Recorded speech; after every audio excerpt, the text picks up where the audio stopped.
जय हिंद साथियों, स्वागत है आप सभी का एक बार फिर से आपके अपने चैनल कॉम्पिटिटिव एग्जाम्स अड्डा में। साथियों, यूपीएससी असिस्टेंट प्रोफेसर एग्जाम के लिए जो हमारी सामान्य ज्ञान की सीरीज़ चल रही है उसका ये प्रैक्टिस सेट 19 है। तो आइए शुरू करते हैं क्वेश्चन नंबर 1 से। क्वेश्चन नंबर 1 जो है वो इकोनॉमी से रिलेटेड है, जो कि यूनिट 6 में आपका सिलेबस दिया गया है उससे ये रिलेटेड है। तो इसमें जो क्वेश्चन है वो है जिला साख योजना बनाई जाती है। तो देखिए, जिला साख योजना जो बनाई जाती है बेसिकली लीड बैंक के अंतर्गत बनाई जाती है। तो देखिए इसमें क्या होगा, ये बेसिकली आरबीआई ने दिसंबर 1969 से लीड बैंकिंग योजना शुरू की थी।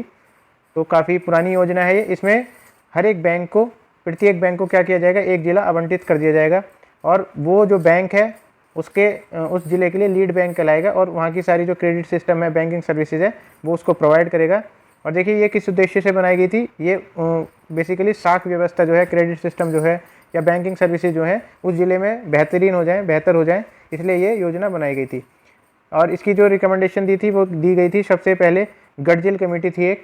गडजिल का नाम आपने काफ़ी सुना होगा और कमेटीज़ भी इनकी फेमस कमेटीज़ हैं। तो देखिए इनका नाम है, इन्होंने रिकमेंडेशन दी थी इसके लिए।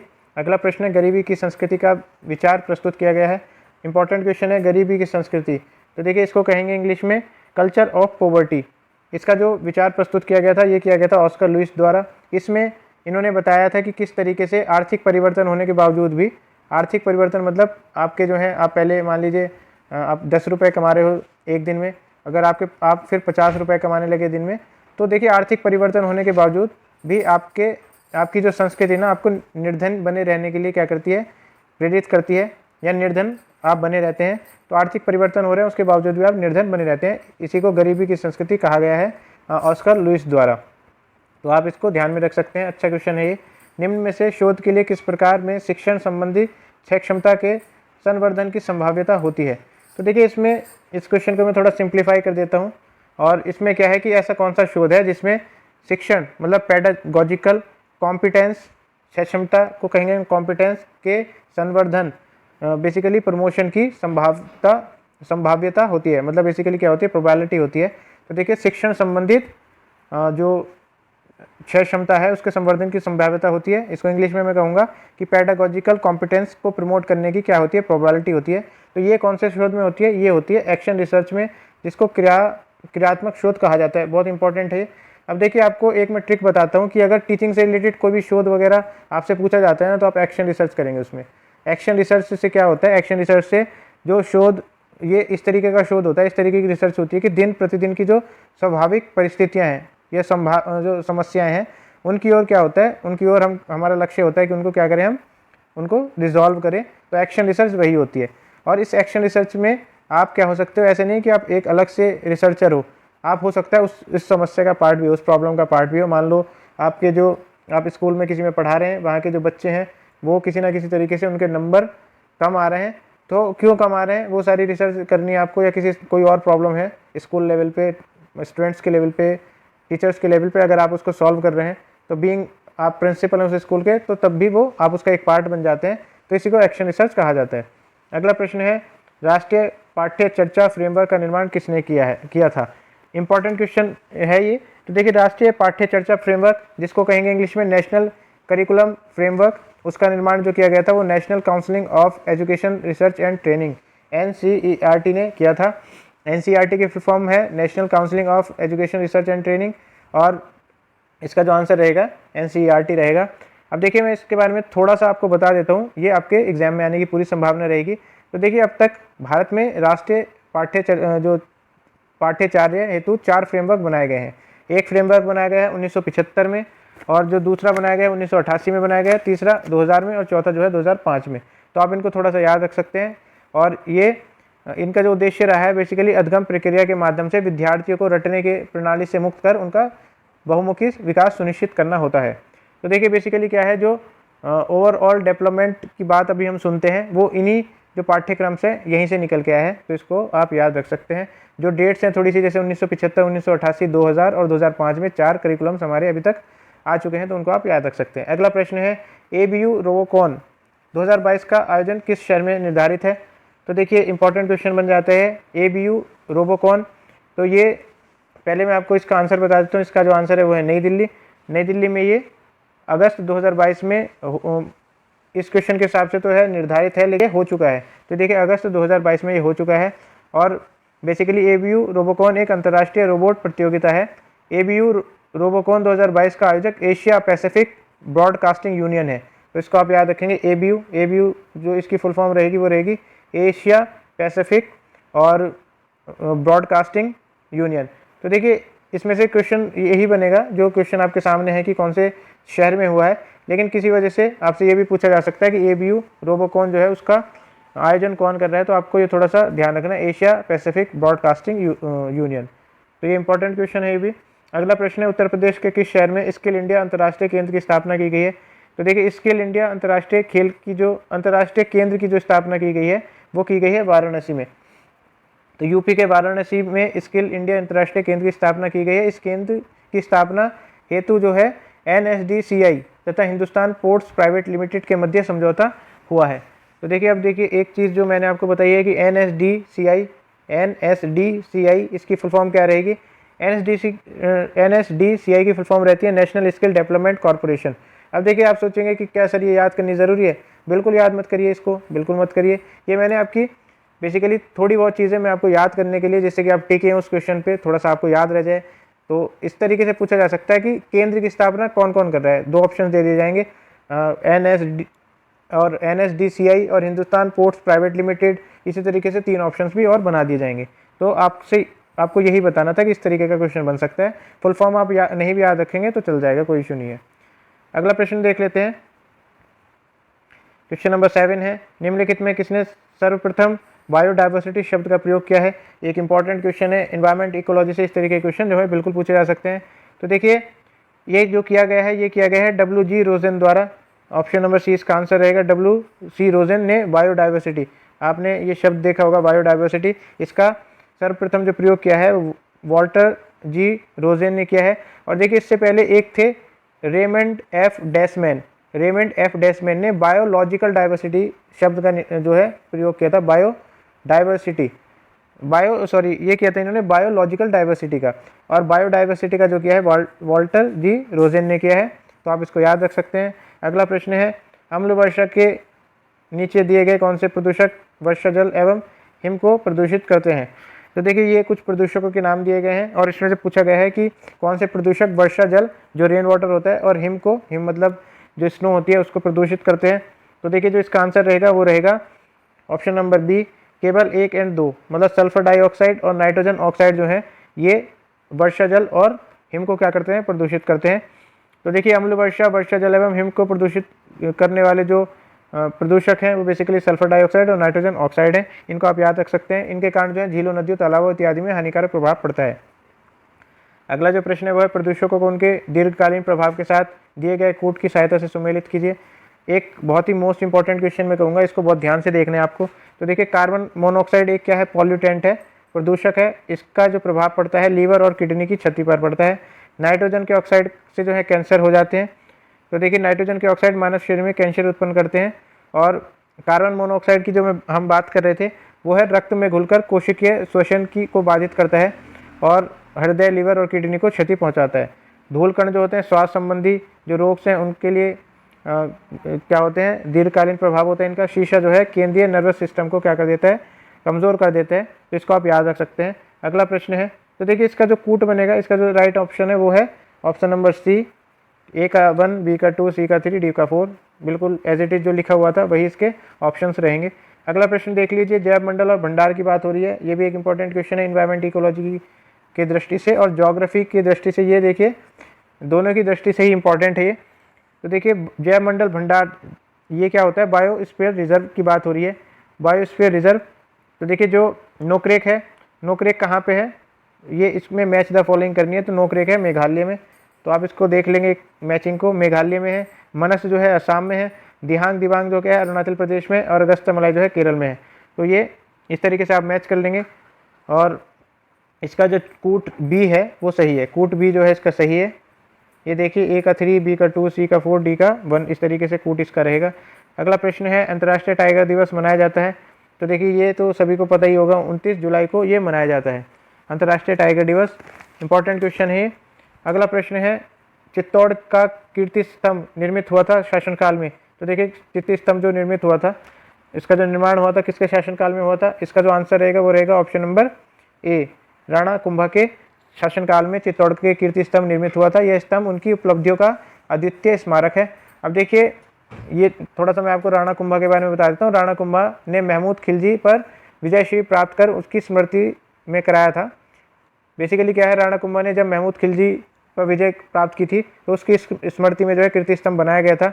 और देखिए, राणा कुंभा जो है एक विद्वान के साथ साथ संगीतकार भी था, कुशल वीणावादक भी था और संगीत शास्त्र पर अनेक ग्रंथों की रचना भी की थी। तो राणा कुंभा जो है कल्चर की दृष्टि से काफ़ी महत्वपूर्ण है। अगला प्रश्न है, कौन सी महत्वपूर्ण घटना जलियांवाला बाग नरसंहार के तुरंत पूर्व घटी थी? तो देखिए, इस जो टेस्ट सीरीज में जो भी हिस्ट्री के क्वेश्चन है उसी तरह के क्वेश्चन आपको एज इट इज़ जो है बिल्कुल एग्जाम में मिलने वाले हैं। तो आप इसको बिल्कुल ध्यान से देखेंगे और इनके नक्शे कदम पर ही आप क्वेश्चंस को तैयार करेंगे। तो देखिए, इसका जो आंसर है वो है रोलेट एक्ट का बनना। रोलेट एक्ट का बनना जो है हुआ था जलियांवाला बाग हत्याकांड से। रोलेट एक्ट आपको पता है, कोई वकील नहीं, कोई दलील नहीं, तो इस तरीके की बातें थी रोलेट एक्ट में। ये देखिए 1919 में लागू किया गया था रोलेट एक्ट, और जिसके विरोध में गांधी जी ने 6 अप्रैल 1919 को देशव्यापी हड़ताल का आयोजन कराया था। जलियांवाला बाग जो कि अमृतसर में है, 13 अप्रैल 1919 को शांतिपूर्ण जनसभा में जनरल डायर ने जो नरसंहार कराया था। असहयोग आंदोलन वर्ष 1920 में हुआ था। मतलब कुछ और इम्पोर्टेंट फैक्ट है ये, तो देखिए ये देख लेते हैं। असहयोग आंदोलन 1920 में होता है, रोलेट एक्ट 1919। और देखिए, जो सांप्रदायिक अवार्ड है, कम्युनल अवार्ड की जिसकी बात करते हैं हम, जिसमें डिप्रेस्ड क्लासेस को अलग से इलेक्टोरेट दे दिया गया था, सेपरेट इलेक्टोरेट दे दिया गया था, तो 1932 में दिया गया था। सामिल कमीशन जो है 1928 में आया था भारत में, तो इनको आप याद रख सकते हैं। अगला जो प्रश्न है वो है, महात्मा गांधी द्वारा व्यक्तिगत सत्याग्रह आंदोलन के लिए प्रथम सत्याग्रही कौन चुना गया था? इंपॉर्टेंट क्वेश्चन है भी। तो देखिए, इंडिविजुअल सत्याग्रह की बात हो रही है। इंडिविजुअल सत्याग्रह चला दिया गया था और इसके कारण रहे थे कुछ, जो हिस्ट्री की मैं कुछ वीडियोस बनाऊंगा उसमें इस तरीके की चीज़ें मैं आपको बताऊंगा शॉर्ट तरीके से।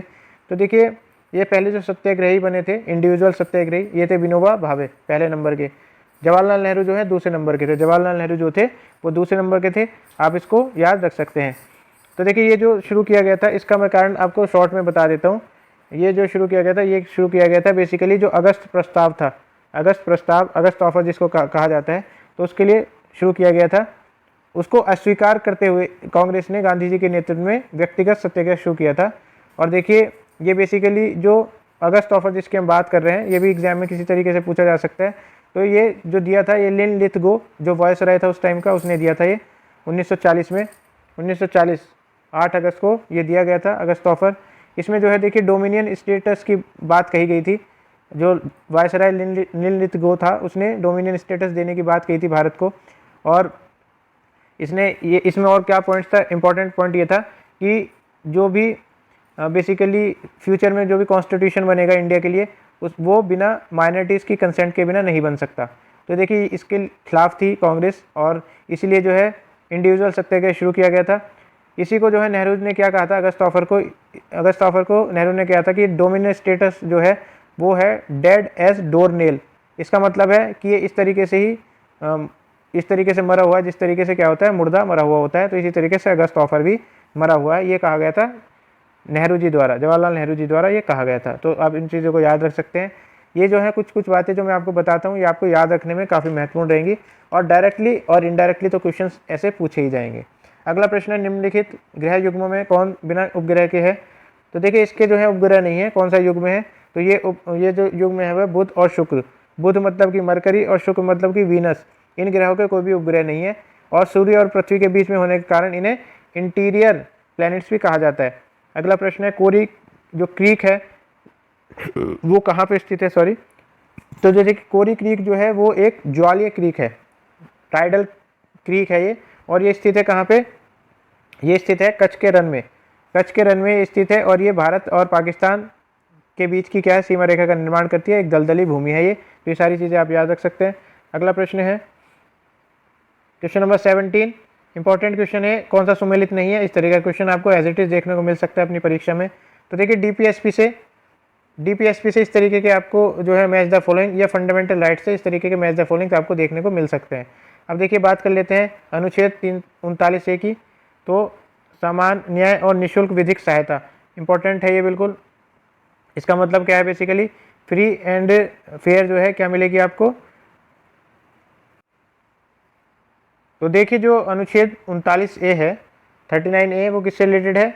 आपको क्या मिलेगी? समान न्याय मिलेगा। समान न्याय मतलब इक्वल जस्टिस एवं निःशुल्क विधिक सहायता, मतलब जो फ्री लीगल एड है, फ्री लीगल एड हर किसी को मिलना जो है तय है।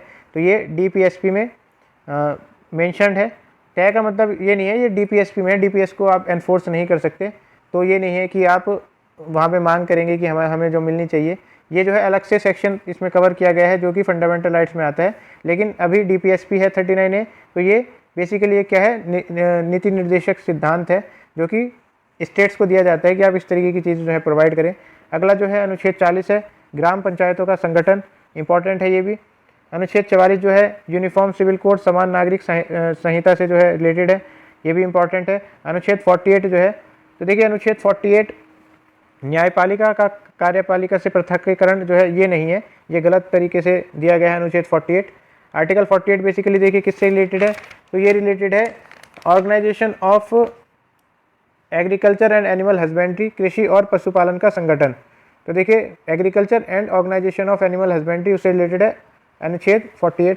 अब देखिए जो न्यायपालिका और कार्यपालिका के से पृथक्करण की बात हो रही है, तो ये किस में दिया गया है? ये दिया गया है अनुच्छेद 50 में, आर्टिकल 50 में दिया गया है कि जो आपकी जुडिशरी है और जो आपकी एग्जीक्यूटिव है, एग्जीक्यूटिव को आप क्या करेंगे? जुडिशरी से अलग करने का काम करेंगे। स्टेट्स को इस तरीके के डायरेक्टिव्स दिए जाते हैं, तो ये आर्टिकल 50 द्वारा दिए जाते हैं। अगला प्रश्न है न्यायिक पुनरावलोकन प्रचलित है, तो देखिए ये जो प्रचलित है किसमें प्रचलित है? इसका जो आंसर है वो है भारत एवं USA दोनों में। तो देखिए USA और भारत में दोनों में प्रचलित है।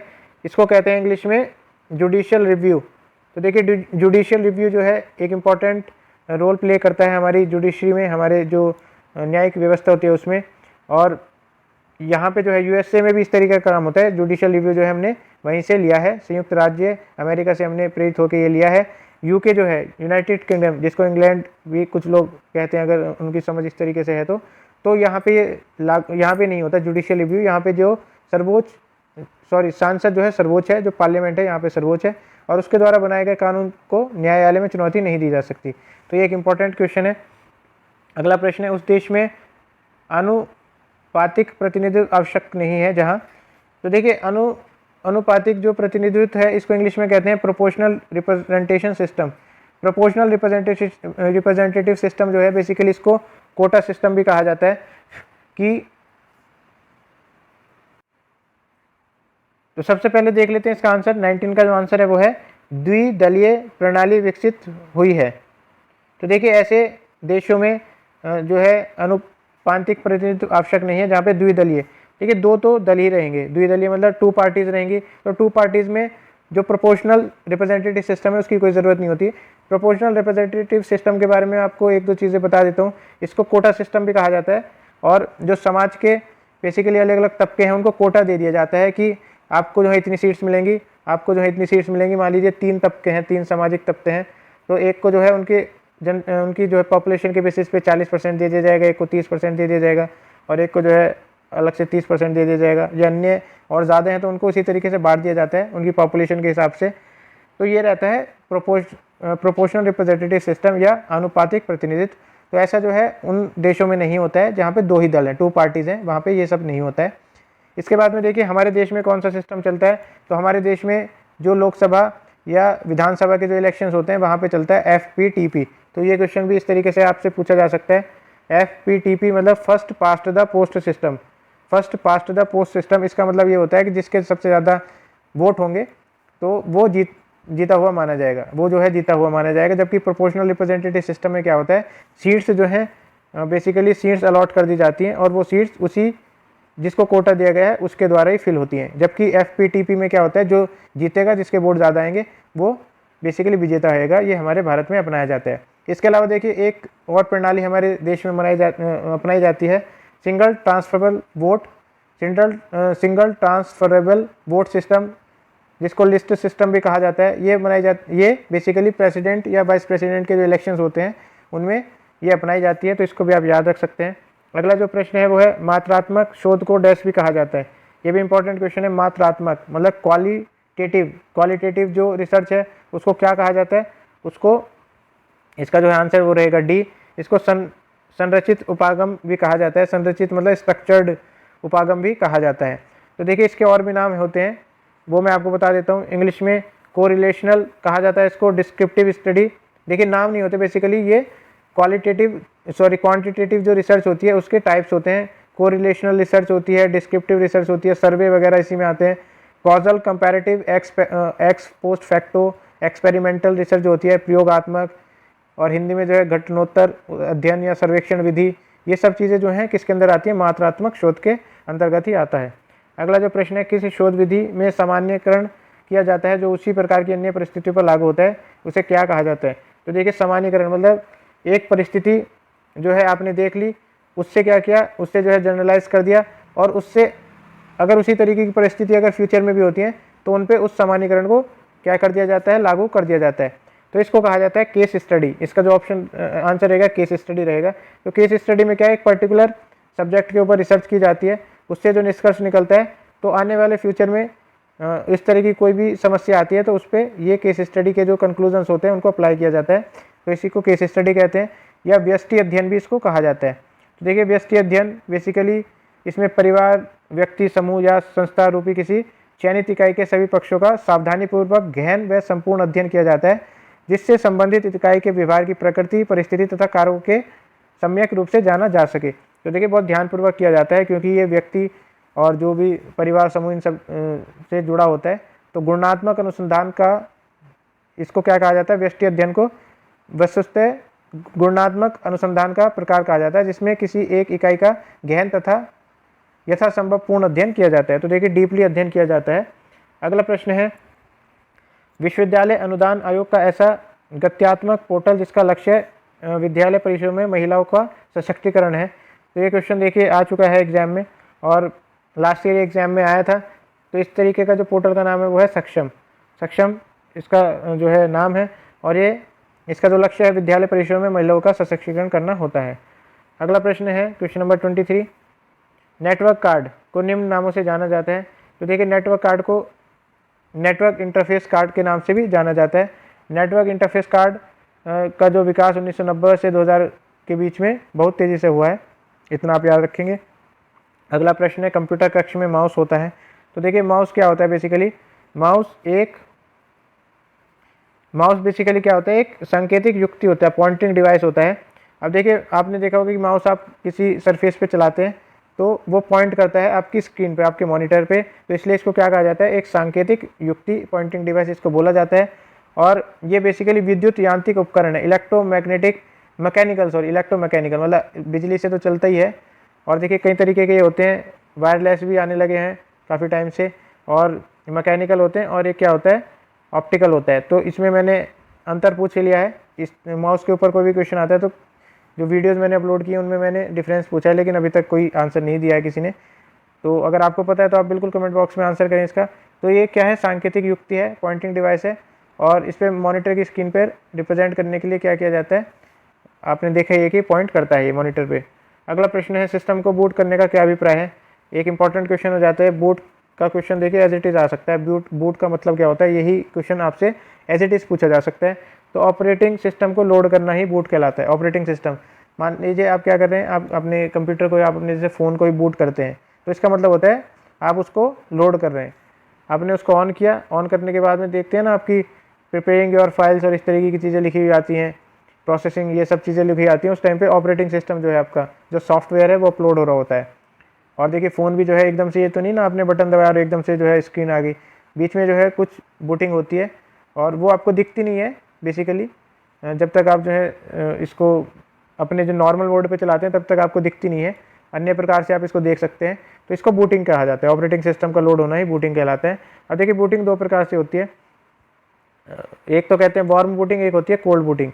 कोल्ड बूटिंग में बेसिकली क्या होता है कि आप जब ऑन ऑफ के बटन से कंप्यूटर को ऑफ या ऑन करने का कार्य करते हैं उसको कोल्ड बूटिंग कहा जाता है। जबकि वार्म बूटिंग में क्या होता है, आप सीधे ही डायरेक्टली पावर को बंद कर देते हैं अपने कंप्यूटर की, अपने लैपटॉप की, तो उसको वार्म बूटिंग कहा जाएगा। अगला प्रश्न है, इंटरनेट का मानक प्रोटोकॉल, स्टैंडर्ड प्रोटोकॉल क्या है। तो देखिए स्टैंडर्ड प्रोटोकॉल है बेसिकली TCP/IP। TCP/IP की फुल फॉर्म क्या है, ये है TCP की फुल फॉर्म होती है, तो TCP की फुल फॉर्म है बेसिकली ट्रांसमिशन कंट्रोल प्रोटोकॉल, और IP की फुल फॉर्म क्या है, ये होती है इंटरनेट प्रोटोकॉल। तो ये एक स्टैंडर्ड प्रोटोकॉल होता है, इंटरनेट का जो है मानक होता है। अगला प्रश्न है 27th क्वेश्चन है, निम्न में से कौन गणना वाले अंकों या शब्दों को दिखाता है जो जिन मूल्यों पर यह निर्भर होता है उसके बदलने पर बदल जाता है। तो देखिए इस क्वेश्चन को आप 1-2 बार और पढ़ेंगे आपको समझ में आ जाएगा। ये बेसिकली क्या है, किसकी बात हो रही है, यहाँ पे फॉर्मूले की बात हो रही है। तो देखिए आप क्या करते हैं, जब कोई ऑपरेशन करते, कंप्यूटर संक्रिया को करते हैं, ऑपरेशन को करते हैं MS एक्सेल में। तो देखिए MS एक्सेल की बात हो रही है। MS एक्सेल में जब आप काम करते हैं और आप उनमें जो भी डेटा आप भर रहे हैं, अगर उसमें क्या होता है, उसमें आप बदलाव करते हैं, तो जो उनसे रिलेटेड फार्मूला होता है, जो फार्मूला हमने लगाया होता है, जो फार्मूला बार में हमने फार्मूला लगाया होता है, उसमें भी चेंज आता है। तो इसी चीज़ की बात हो रही है। तो ये क्या हो जाता है, उससे बदलने पर बदल जाता है फार्मूला। तो इसका जो आंसर रहेगा 27 का C रहेगा। मई 2022 में किस संगठन द्वारा खाद्य संकट पर वैश्विक रिपोर्ट 2022 जारी की गई है। तो देखिए जो वैश्विक रिपोर्ट, खाद्य संकट पर जो वैश्विक रिपोर्ट जारी की गई है, ये की गई है global network against food crisis द्वारा। इसका जो आंसर रहेगा वो रहेगा ग्लोबल नेटवर्क अगेंस्ट है ये फूड क्राइसिस। तो इसके द्वारा लॉन्च की गई है, जारी की गई है खाद्य संकट पर वैश्विक रिपोर्ट। अब देखिए इसकी रिपोर्ट के बारे में थोड़ा सा मैं आपको बता देता हूँ, इंटरेस्टिंग थोड़ा सा ये है कि 193 मिलियन जो लोग हैं वो भूखे सोते हैं हर दिन। तो इसको आप याद रख सकते हैं। Ethiopia, Nigeria, south Sudan, Yemen वगैरह में काफ़ी बुरी हालत है। तो यही इन रिपोर्ट्स की जो है कंक्लूजन इसी तरीके से है। अगला जो प्रश्न है, मई 2022 में जारी विश्व प्रेस स्वतंत्रता सूचकांक में जो भारत की जो स्थान है वो कौन सा है। तो देखिए भारत का जो स्थान है वो बेसिकली कौन सा है, 150th स्थान है, 150। ये क्वेश्चन पहले भी आ चुका है जो अन्य टेस्ट सीरीज मैंने कराई है। इसको निकाला जाता है रिपोर्टर्स विदाउट बॉर्डर्स द्वारा, रिपोर्टर्स विदाउट बॉर्डर्स, इसके द्वारा इसको निकाला जाता है। आपको ये RSI भी देखने को मिल सकता है, तो सेम ही चीज़ आप समझेंगे। रिपोर्टर्स विदाउट बॉर्डर, इसमें जो पहला स्थान है वो है नॉर्वे का, तो इसको आप याद रख सकते हैं। और जो इसकी थीम है बेसिकली रिपोर्टर्स विदाउट बॉर्डर की, वो भी इम्पॉर्टेंट है। इसकी थीम है journalism under digital siege, journalism under digital siege. Siege की फुल फॉर्म है SIEGE, सीज। तो इसको आप याद रख सकते हैं। अगला जो प्रश्न है और आखिरी प्रश्न है इस सीरीज़ का, इस जो टेस्ट का जो आखिरी प्रश्न है वो है, अप्रैल 2022 में संपन्न 12वीं हॉकी इंडियन सीरीज सीनियर पुरुष राष्ट्रीय चैंपियनशिप 2022 का खिताब किसने जीता है। तो देखिए ये जीता गया हॉकी हरियाणा द्वारा, हॉकी हरियाणा द्वारा इसका खिताब जीता गया है। 2022 में संपन्न, अप्रैल 2022 में संपन्न 12वां हॉकी इंडिया सीनियर पुरस्कार जो जीता गया है हॉकी इंडिया द्वारा जीता गया है। तो इसी के साथ में देखिए ये 19वां जो टेस्ट है वो समाप्त होता है। और इस सीरीज़ में मैं एक टेस्ट और कराऊंगा, उसके बाद में जो हमारे अन्य मॉक टेस्ट रहेंगे, इंपॉर्टेंट मॉक टेस्ट, वो सारी चीज़ें आगे आने वाली हैं। आपके एग्जाम से पहले आपको चीज़ें कवर करा दी जाएंगी। तो आशा करता हूँ आपकी तैयारी अच्छी चल रही होगी। इसी के साथ में दोस्तों तैयारी अपनी बिल्कुल बरकरार रखें, अच्छे से बरकरार रखें, और उम्मीद करता हूँ आप इस बार सिलेक्शन ले लेंगे। धन्यवाद।